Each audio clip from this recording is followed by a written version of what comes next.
मी टिटवाळामध्ये राहतो, मुंबई. आणि तिथून आलेलो आहे खास दादांना भेटायला.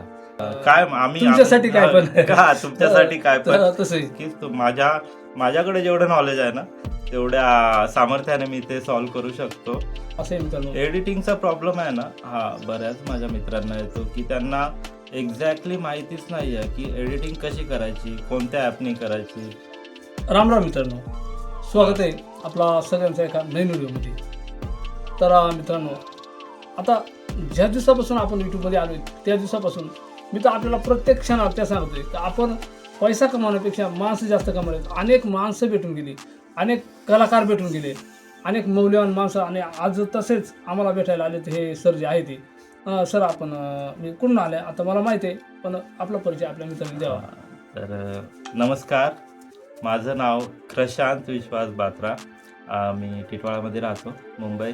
आणि तिथून आलेलो आहे खास दादांना भेटायला. आमचा संपर्क बऱ्याच दिवसापासून चालू होता, पण हा योग आला नव्हता की मी प्रत्यक्ष येईन, दादांना भेटेन.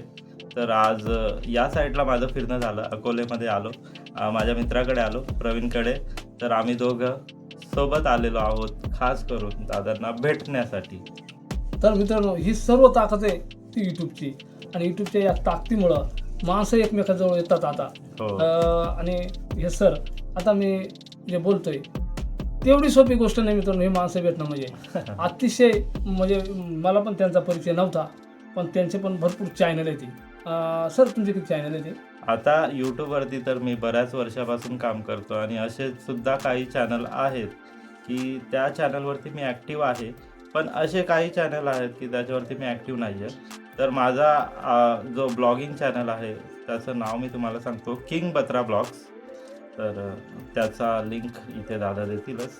मित्रांनो, त्यांचा जो चॅनल आहे त्यांनी सांगितलं आता ब्लॉगचा, तर त्या चॅनलची लिंक मी डिस्क्रिप्शनमध्ये पण देईल. आणि समोर पण आपल्याला दिसतो तो त्यांचा चॅनल आहे. हो. तर नक्कीच, आणि अतिशय उत्कृष्ट माहिती पण देतात. नक्कीच त्यांच्या चॅनलला जाऊन भेट द्या, सबस्क्राईब करा, लाईक करा. आणि आपलीच मराठी माणसं आहे ती, आणि त्यांना पण सपोर्ट करा मित्रांनो. सपोर्टची अशी करा का त्यांच्याकडे सुद्धा इतकी जबरदस्त अशी माहिती आहे यूट्यूबची. म्हणजे एडिटिंग कशी करायची, थंबनेल कसं बनवायचं, पूर्ण यूट्यूबचं ज्ञान त्यांच्याकडे तुम्हाला भेटेल. आणि त्यांचा मोबाईल नंबरसुद्धा सोबत त्यांचा मोबाईल नंबरसुद्धा मी दिला आहे. पहा, त्यांच्या लिंकजवळ त्यांचा मोबाईल नंबर आहे. त्याच्याशी आपण त्या म्हणजे नंबरवर क्लिक करून आणि त्यांना फोन करा आणि संपर्क साधा. कुठलीही चॅनलविषयी अडचण असेल ना, ते आपली सॉल्व्ह करतील. अगदी म्हणजे काय मित्रांची शंका काय राहते तर आपल्याकडून पैसे घेतात का काय, बरोबर. पण तसं नाही काही मित्रांनो. आपल्या मराठी माणसासाठी ते काय म्हणतात, काय तुमच्यासाठी काय पण तुमच्यासाठी काय पण तसं. तर तुम्ही बिनधास्त विचारू शकता एडिटिंग बाबत किंवा थंबनेल बाबत किंवा यूट्यूबचे इतर काही छोटे छोटे जे डाऊट्स आहेत ते मी नक्कीच माझ्याकडे जेवढं नॉलेज आहे ना, तेवढ्या सामर्थ्याने मी ते सॉल्व्ह करू शकतो. आणि कसं आपल्या माणसासाठी, म्हणजे आपल्या माणसासाठी जर तो अडचणीत आहे किंवा त्याला यूट्यूबचं काही तो जिथे काही अडतोय, तर तिथे नक्कीच आम्ही उभे आहोतच. दादा तर नेहमीच असता. आणि त्याचसोबत आता माझासुद्धा नंबर आहे एडिटिंग बाबत किंवा थंबनेल बाबत किंवा इतर काही जे टेक्निकल तुमचे प्रॉब्लेम आहेत ते सॉल्व्ह करण्यासाठी. आता मी सुद्धा नक्कीच इथे आहे, तर तुम्ही बिनधास्त विचारू शकता. हो, नक्की आहोत. तुझे बरेचसे युट्यूबर आहे ती. आता आम्हीच जो नंबर मागितले, कोणा मोबाईल नंबर देत नाही. बरोबर. आणि आपण मोबाईल नंबर का देतोय, तर कधीतरी आपला मराठी माणूस काहीतरी संकटात असताना त्याला सहकार्य करावं. तो आपल्याला फोन करणार आहे अपेक्षा ना. बरोबर. असे काही माणसं आहेत का तिकडे एडिटर भेटत नाही, मग त्यांचे चॅनल आम्ही मॉनिटाईज करून देतो. आपला माणूस कुठेतरी संकटात येऊ नये, आणि संकटात असेल तर कधी पण हाक मारा, आम्ही हजर, नाही का. बरोबर. तर असे मित्रांनो, एडिटिंगचा प्रॉब्लेम आहे ना, हा बऱ्याच माझ्या मित्रांना येतो की त्यांना एक्झॅक्टली माहितीच नाही आहे की एडिटिंग कशी करायची, कोणत्या ॲपने करायची, कशा प्रकारे करायची. त्यातल्या त्यात आपल्या व्हिडिओची जी क्वालिटी आहे ती जी व्हिडिओच्या आतली क्वालिटी, म्हणजे व्हिडिओ तर आपण बनवतो. आता आपल्याकडे कसं आहे, टेक्नॉलॉजी आलेली आहे, तर आपले जे मोबाईल आहेत त्याचे कॅमेरे खूपच चांगले आहेत. आपण व्हिडिओ चांगल्या प्रकारे शूट करतो, पण ते शूट केल्यानंतर ते एडिट कसे करायचे आणि त्याचा जो आउटपुट आहे तो चांगल्या प्रकारे कसा लोकांपर्यंत पोहोचवायचा आहे, तर ही जी क्वालिटी आहे ती या यूट्यूबमध्ये खूप मॅटर करते. जसं तुमचा आवाज झाला. आता माझे काही मित्र बोलतात, दादा मी माईक कोणतं वापरू? तर मी त्याला म्हणतो थांब, थोडं थांब. ब्लॉगिंगसाठी मी काही माईक वगैरे वापरत नाही आहे. माईक असला तर उत्तमच, पण काही माईकचं असं आहे ना, की ते ज्यावेळी आपण कनेक्ट करतो हो ते आपल्या डिफॉल्ट कॅमेऱ्याला कनेक्ट होत नाही आहे. हो. तर त्याच्यासाठी पण एक आपल्याला सेपरेट ॲप घ्यायचं असतं. आता ते ॲप कोणतं घ्यायचं तेच त्यांना माहिती नाही, तर मग ते माईक वापरतील कसं? आपला कॉलर माईक असतो तो बोयाचा, सगळ्यात फेमस माईक आहे. तर तो माईक कशा प्रकारे यूज करायचा तो घेऊन त्यांचा असंच बाजूला पडलेला असतो. आणि त्यातल्या त्यात आता जे ब्लूटूथ माईक येतात ते ब्लूटूथ माईक खूप महागडे आहेत. हां, ते प्रत्येकाला परवडतील असं नाही आहे. तर ते माईक कसे वापरायचे, त्या माईकवरून आपला जो आवाजाची क्वालिटी आहे ती चांगल्यात चांगली आहे. कशा प्रकारे करायची ते सुद्धा मी तुम्हाला सांगू शकतो. म्हणजे हे जे नॉलेज आहे ना, ते तुम्हाला इथे भेटणार नाही आहे किंवा कोणी सांगणार नाही आहे. तर ते नक्कीच तुम्हाला मी सांगण्याचा प्रयत्न करेन. फक्त तुम्ही आम्हाला रीच आउट करा, पोहोचा, आमच्यापर्यंत पोहोचा, संपर्क करा आणि आम्ही जसं तुम्हाला सपोर्ट करतो तसं तुम्ही सुद्धा सपोर्ट करा, बघत राहा. तर सर मी आता आपल्याला एक युट्यूबचा अनुभव विचारणार आहे का तुम्ही साधारणतः किती दिवस झालं ह्या युट्यूबमध्ये आले व तुम्हाला युट्यूबमध्ये येऊन काय वाटलं आणि युट्यूबमध्ये येण्याचा का आले तुम्ही असं? बरोबर. तर यूट्यूबमध्ये येण्यामागचं माझी स्टोरी मी तुम्हाला सांगतो. मला आधीपासून मोबाईल किंवा हे जे गॅजेट्स आहेत ज्याच्यातून आपण फोटो काढतो, फोटोग्राफी, व्हिडिओग्राफी, याचं तर मला फार वेड होतं. म्हणजे फोटोग्राफी, व्हिडिओग्राफी याच्यामध्ये मी फार रुळायचो. माझा छंदच तो होता की मी व्हिडिओ काढावा, फोटो काढावे. आणि जसं जसं हळूहळू टेक्नॉलॉजी बदलत गेली, यूट्यूबची माहिती सगळ्यांना झाली, तसं मला पण वाटलं चला आपला पण एक चॅनल उघडूया आणि त्यातल्या त्यात आपण ब्लॉगिंग करूया किंवा वेगळ्या पद्धतीने जगासमोर आपलं जे नॉलेज आहे किंवा आपण जे बघतो ती जी मेमरी आहे, ती आठवण आहे, ती फक्त आपल्यापर्यंत सीमित न राहता लोकांपर्यंत पण ती पोचावी. या अनुषंगाने मी ते करत गेलो. लॉकडाऊनच्या थोडंसं अगोदर मी माझा यूट्यूब चॅनल सुरू केला. सुरुवातीला माझ्या चॅनलचं स्वरूप थोडंसं वेगळं होतं. मी एक लेखक आहे. मी कथा लिहितो. मी त्या माझ्या कथा लिहून त्या माझ्या आवाजात रेकॉर्ड करून मी त्या लोकांपर्यंत पोहोचत होतो. त्याच्यानंतर चॅनलचं स्वरूप थोडंसं बदललं. मला फिरण्याची सुद्धा आवड आहे, तर मी ट्रॅव्हलिंग वगैरे करतो. बऱ्यापैकी मी फिरत असतो सगळीकडे, वेगवेगळी ठिकाणं बघतो, वेगवेगळी गावं बघतो, एक्सप्लोअर करतो. तर ते सुद्धा बघत गेलो, त्याचे सुद्धा व्हिडिओ काढले. मग तिथे मी माझा ब्लॉगिंग चॅनल सुरू केला. त्यातल्या त्यात इतर जे चॅनल आहेत ते एक रेसिपी चॅनलसुद्धा आहे. मला खाण्याची सुद्धा बऱ्यापैकी आवड आहे, तर ते खाण्याची आवडसुद्धा आहे. तर तो रेसिपी चॅनलसुद्धा माझ्याकडे आहे. म्हणजे जवळजवळ 3 चॅनल आता तरी माझे ॲक्टिव्ह आहेत आणि बऱ्यापैकी तिथे माझी ॲक्टिव्हिटी आहे.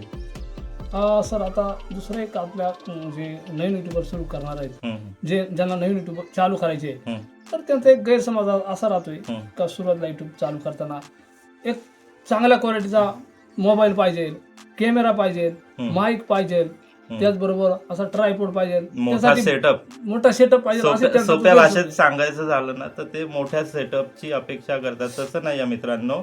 अगदी छोट्यातून सुरुवात करा. म्हणजे मोबाईल अगदी साधा आहे, तुमचा साधा आहे, पण आजकालचे जे मोबाईल आहे ना त्यांचा जो कॅमेरा आहे बघा, तुम्ही बघू शकता कॅमेरा किती हाय क्वालिटीचा आहे. म्हणजे खूप चांगला कॅमेरा आहे. तर त्याच्यामधून HD व्हिडिओ सहज निघतात. HD काय 4K व्हिडिओ सुद्धा निघत असतात त्याच्यामधून. मग त्या मोबाईलमधून तुम्ही का नाही सुरुवात करा, शूट करा आणि तुमची जी व्हिडिओची क्वालिटी आहे किंवा तुमचं जे सिनेमॅटिक व्ह्यू आहे तुमचा, म्हणजे या जगाला तुम्ही व्हिडिओच्या नजरेतून कसं बघता, कसं लोकांसमोर मांडता, हे मांडण्याचा प्रयत्न करा, दाखवण्याचा प्रयत्न करा. आता दादा त्यांची जी रिअल परिस्थिती आहे, जी रिअल लाईफ आहे, ते कसं जीवन जगतात, कशा प्रकारे जीवन जगतात, ते सगळं तुमच्यापर्यंत मांडण्याचा प्रयत्न करतात आणि ते तुम्हाला आवडतं. तर तसं तुम्ही सुद्धा करा. म्हणजे कसं लोकांना त्याचा जास्तीत जास्त रिस्पॉन्स मिळेल, त्यांना समजेल की नाही या प्रकारे करायचं आहे आणि आपल्याला छोट्यामधूनच शिकायचं आहे. आपल्याला डायरेक्ट का आपण जर तुम्ही बोलाल की मोठा सेटअप मी उभारतो तर ते तसं शक्य नाही. आपल्याला इथून 2 पैसे सुद्धा कमवायचे आहेत. तर आज जे जे युट्यूबर आज मोठे झालेत किंवा कोणी उद्योगपती असेल बरोबर. ते शून्यातूनच वर गेलेत. नाही, पहिली पायरी ही पहिली पायरी आपल्याला चढायचीच आहे आणि ती सुरुवात जी आहे ना आपल्याला शून्यामधूनच करायची आहे. त्या शून्यामधूनच आपल्याला सुरुवात करून एक एक पाऊल टाकत आपल्याला यशाच्या शिखरापर्यंत पोहोचायचं आहे. यूट्यूब हे असंच आहे. बरोबर आहे. तर सरांनी आज आम्हाला अशी माहिती दिली ना का जी मला माहिती नव्हती. म्युझिक कशा वापरायच्या, एडिटिंग कशी करायची, काही ॲप्स बद्दल माहिती दिली. तर जो माणूस आपल्याला भेटतोय तो अगदी मोलाचं मार्गदर्शन करणारी माणसं पाठीमागच्या वेळेस आपल्याला युवक सर आले होते आणि हे सर सुद्धा यामध्ये इतके माहिर आहेत का मला पण खात्री नव्हती. फक्त आपला फोनवर बोलणं जातं. तर कधी कधी माणूस जवळ आल्याशिवाय माणूस ओळखत नाही आणि माणसाची किंमत कळत नाही. आज खूप मोठे मोठे युट्यूबर येऊन भेटून जातात. हे पण खूपच मोठे युट्यूबर आहेत. फक्त एवढं तसं नाही की आपण आहे ना एकमेकांशी संवाद साधा, बोला. आजच्या काळामध्ये आहे ना, आता आम्ही मुंबईमध्ये राहतो दादा, जग एवढं फास्ट झालंय ना की समोरच्या माणसाशी बोलायला कोणाला टाइम नाही आहे. किंवा आपल्या आसपास कोण राहतं त्यांच्याशी बोलायला, संवाद साधायला टाइम नाही आहे. माणूस बोलणंच विसरला. बोला, तुम्ही बोला, आपलं मत समोरच्यापर्यंत मांडा. किंवा आपल्या ज्या काही प्रश्न आहेत, शंका आहेत, तुम्ही तुमच्यापर्यंत मांडल्याशिवाय तुम्हाला समजणार नाही. त्याच्यातून पॉझिटिव्ह रिस्पॉन्स आला तर ठीक आहे, पण निदान आपुलकीने बोलणं तर सुरू करा. सगळ्यात महत्त्वाचं माणुसकी. तर ज्यावेळी तुम्ही बोलण्याचा प्रयत्न कराल ना, आता मी पण दादांशी माझ्या मनामध्ये बऱ्याच दिवसापासून इच्छा होती की दादांना भेटावं. मी फोन केला बोललो दादा मी येईन, एकदा तरी नक्की येईन, तुम्हाला भेटेन. आता दादांचा एकही व्हिडिओ मी मिस करत नाही. मी रेग्युलर बघतो. जसा वेळ मिळेल तसा मी त्यांचे व्हिडिओ बघत असतो. पण आज भेटण्याचा सुद्धा योग आला. तर मी जर त्यांच्याशी बोललो नसतो तर मी त्यांना भेटलो असतो का? आणि तो तुम्हाला मोबाईल नंबर मोबाईल नंबर देण्याचे बरोबर. आणि दादांनी मोबाईल नंबर शेअर केला. जे काय आहे ते अगदी फ्रँकली तुमच्यापर्यंत मांडण्याचा प्रयत्न करतात. तर त्याचा फायदा घ्या, फायदा चांगल्या अनुषंगाने घ्या. असं म्हणजे आपला मराठी माणूस आहे, आपण एकमेकांना सपोर्ट करून आपल्याला पुढे जायचं आहे. सर आमचा कसा प्रश्न राहतोय आता, मी कधी कधी जे आता तुमच्यासारखे माणसं या माणसांच्या पंक्तीला बसायला मला पण कधी आपले सर्वसाधारण मोठी मोठी माणसं आपल्याकडे येतात. मग पण आता परिस्थितीनुसार नाही का. तसं नाही. मी सांगतो ना, मी आतापर्यंत बऱ्याच ठिकाणी फिरलोय आणि खास करून मला गावाकडे फिरायला खूप छान वाटतं, खूप आवडतं. का तर गावाकडल्या माणसांचा जो साधेपणा आहे आणि त्यांचं जे अगदी साधी राहणी पण उच्च विचारसरणी असं. तर या अनुषंगाने तुम्ही या गोष्टी सुद्धा कन्सिडर केल्या पाहिजे की तुम्ही जे बघाल आपल्या नजरेमध्ये सौंदर्य पाहिजे. असं सौंदर्य या सृष्टीमध्ये सगळीकडे भरलेलंच आहे, पण आपण जे पाहतो ना आपल्या नजरेमध्ये सुद्धा जे सौंदर्य पाहण्याची जी क्षमता आहे, कुवत आहे, ती आपण ओळखली पाहिजे. त्याचवेळी आपल्याला या गोष्टी समजतील. असं. तर मित्रांनो आता काय बोलावं आणि काय काय हे माझ्याजवळ शब्दच नाही राहते. अशी मोठी मोठी माणसं आल्यानंतर खरंच एक माणसाला एक अंतःकरणापासून चांगलं वाटतंय. कुठंतरी आपला नाव जातंय नाही का, कुठंतरी होतंय. तर एक सर्वसाधारण आपण माणूस पण एक छोट्याच्या दगड मातीच्या घरातून, एक छोट्याच्या खेड्यातून आणि ह्या मातीतून कुठेतरी माणसांमध्ये मातीतून उगवण्याचा प्रयत्न करतोय. सर माझा शब्द सुद्धा नाही राहते. मी पण खूप आभारी आहे तुमचा. तर मित्रांनो अशा प्रकारे सर भेटले, मला पण मोलाचं मार्गदर्शन केला आणि जास्त काय आम्ही बोलत नाही. फक्त यांच्या चॅनलची लिंक आपल्या डिस्क्रिप्शनमध्ये देतोय, समोर यांचा चॅनल पण देतोय आणि त्यानंतर मित्रांनो आता त्यांचा मोबाईल नंबर पण देतोय. तर ह्या व्हिडिओमध्ये आम्ही इथंच थांबणार आहे. जय हिंद, जय महाराष्ट्र.